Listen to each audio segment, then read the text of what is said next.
இன்னைக்கு கந்த சஷ்டி விரதத்தோட 7வது நாள், விரதத்தோட நிறைவு நாள். நம்ம தலைவர் முருகருக்கு கல்யாணம். என்னால முடிஞ்ச கல்யாண சாப்பாடை வீட்டுல அவருக்கு ரெடி பண்ணிட்டு இருக்கேன்.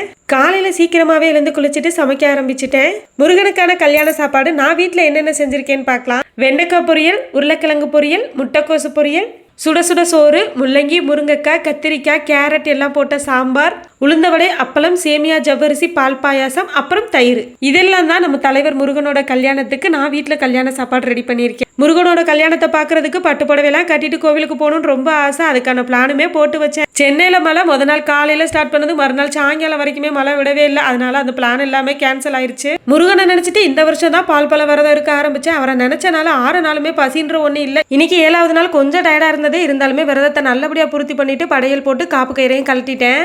எனக்காகவும் இந்த வருஷம் கந்த சஷ்டி விரதம் இருந்த எல்லாருடைய வேண்டுதலும் நிறைவேறணும்னு பிரார்த்தனை பண்ணிக்கிட்டேன்.